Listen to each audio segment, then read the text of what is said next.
큰 물고기들을 따라가다 보니 오른쪽엔 참치떼가 지나가고 왼쪽엔 바라쿠다 떼가 지나가네요. 고민하다가 둘 다 놓쳐버렸는데 다행히 참치떼는 우리 곁을 맴돌아줍니다. 이런 큰 녀석들 말고도 낮은 수심에는 산호도 정말 아름답고 안티와스와 드라큘라 피쉬가 정말 물반 고기반입니다. 조류가 강한 곳에는 이렇게 어마어마한 물고기떼가 조류를 타면서 놀고 있네요. 최근에 사진으로라도 한 번쯤 보신 적이 있으실 수 있는데 이곳은 베르데 섬에 위치한 베율 다이브 리조트입니다. 마닐라에서 3시간 정도면 쉽게 도달할 수 있는 곳이죠. 마닐라 공항에 내려서 준비된 차에 타서 2시간 정도 이동하면 작은 항구에 도착합니다. 이 작은 항구에는 이미 수상 택시가 준비되어 있습니다. 사방에 들어가실 때도 종종 이용한다고 들었어요. 배에 타서 20분, 30분 정도 달리면 도착할 수 있습니다. 최근 들어서 이런 곳이 있다는 건 많이들 들어보셨을 텐데 여기 과연 갈만한가? 궁금하신 분들이 많을 겁니다. 일단 시설은 제가 가본 다이빙 리조트 중에서는 제일 좋은 것 같습니다. 내부도 그냥 펜션으로 운영해도 될 정도입니다. 섬이니까 전기 같은 게 일시적으로 문제가 생길 때가 있긴 합니다만 여기는 바다에 놀러 오는 거지 넷플릭스를 보러 오는 곳은 아니니까요.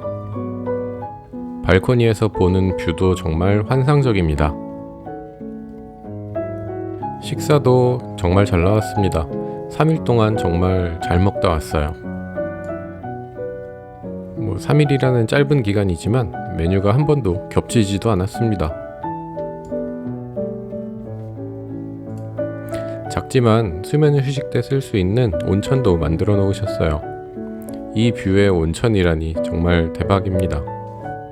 다이빙 시설도 부족함이 없습니다. 하지만 제일 중요한 건 바닷속이겠죠? 제 생각에 이곳의 가장 큰 장점은 바로 이곳입니다.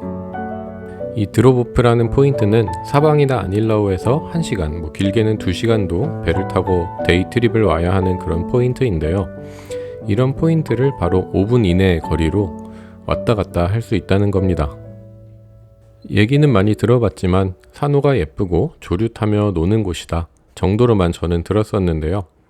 그런데 들어가 보니 정말 과소평가된 곳이라는 것을 깨달았습니다. 이렇게 생긴 물속에 있는 바위 산이라고 생각하시면 되는데요. 그러면 일단 들어가 볼까요? 입수하자마자 정말 물반 고기반 어마어마한 레드투스 트리거 피쉬들이 우리들을 반겨줍니다. 사람의 손이 많이 타지 않은 훼손되지 않은 산호들이 가득하고요. 주위를 노니는 물고기도 정말 다양합니다.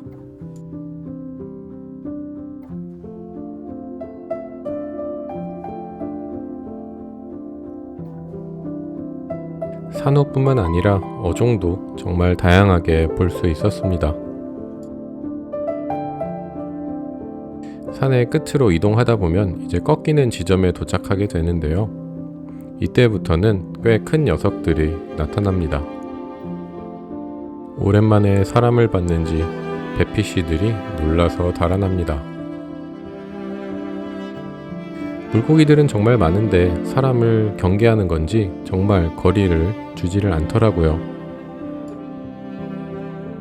자세히 보시면 저 뒤에 훨씬 큰 참치떼가 보이는데 집에 와서 영상을 보면서 깨달았습니다.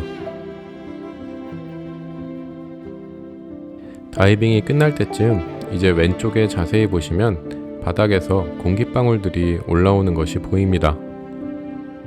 이곳부터는 이제 핫스프링이라는 포인트인데요. 다음 다이빙은 저희가 그냥 핫스프링으로 바로 입수를 요청을 했습니다. 이곳은 정말 물 반, 고기 반입니다. 지금 보시는 녀석들이 다 한 공간에 모여서 왔다 갔다 하고 있다고 생각하시면 됩니다. 그런데 아까 말씀드렸다시피 이 녀석들이 사람을 꽤나 경계해서 우리가 보이면 금방 도망갑니다. 그래서 여러 배들이 와서 동시에 다이빙을 하는 상황이라면 물고기들을 보기 힘들 수도 있을 것 같아요. 그게 제 생각으로는 이 리조트에서 다이빙을 하는 가장 큰 장점 중에 하나가 아닐까 싶습니다. 멀리서 데이트립을 오면 다이빙 시간을 마음대로 조절하기가 어려워서 여러 팀들이 동시에 들어가야 하기 때문이죠. 이런 게 전부가 아니고 얕은 수심에는 때묻지 않은 산호들이 가득합니다.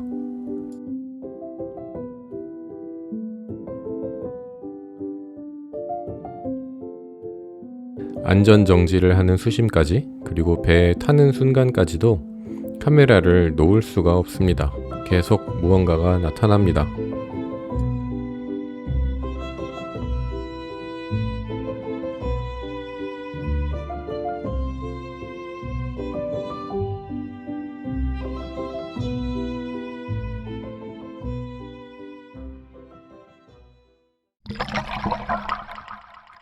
이곳 외에도 포인트는 많습니다.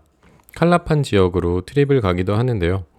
배를 타고 30분 정도 이동해야 합니다. We are dive resort and then we're going cross to the island here. So it's like 30 to 35 minutes. 이곳은 조금 더 원초적인 느낌의 바다였습니다. 이곳도 역시나 트리거피쉬 떼들이 한가득이었고요.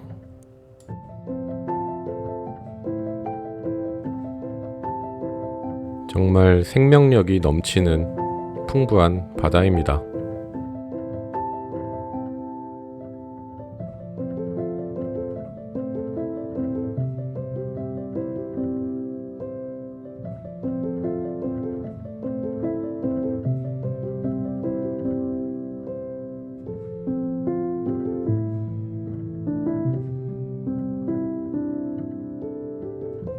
다만 이곳은 계속 다이빙을 해왔던 개발된 포인트가 아니다 보니까 어업의 흔적을 발견할 수 있었습니다.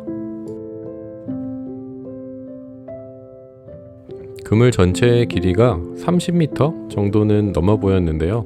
이 가여운 녀석을 보고 그냥 지나칠 수 없어서 모두 다이빙을 중단하고 그물을 해체하기 시작했습니다. 칼라판에서의 두 번째 다이빙은 결국엔 포기하고 겨우 그물을 다 회수하는데 성공했습니다. 그리고 이 지역은 무인도라서 수면 휴식 때 해변을 전세 내고 노는 것도 참 좋았습니다.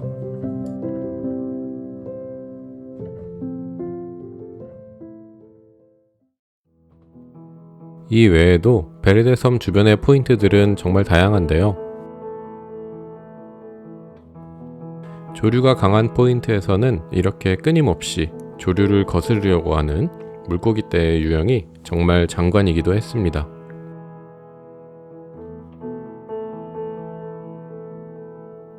그리고 뭔가 아닐라오에서 이어져 내려오는 바다여서 그런지 아닐라오와 느낌이 뭔가 비슷했습니다. 사람의 손길이 닿지 않은 아닐라오의 느낌이랄까요?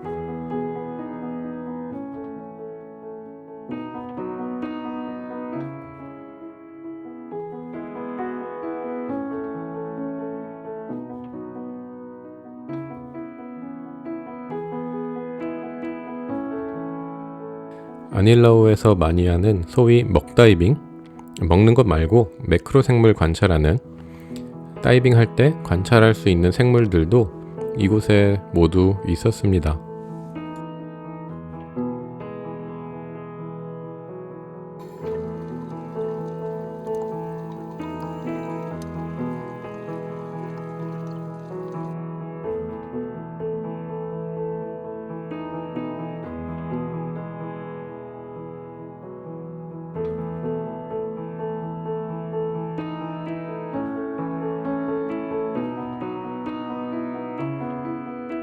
개인적으로는 기존의 베르데에 대해서 들었던 얘기들은 조류 타면서 놀고 산호가 사람의 손을 덜 탄 곳 정도로만 들었었습니다.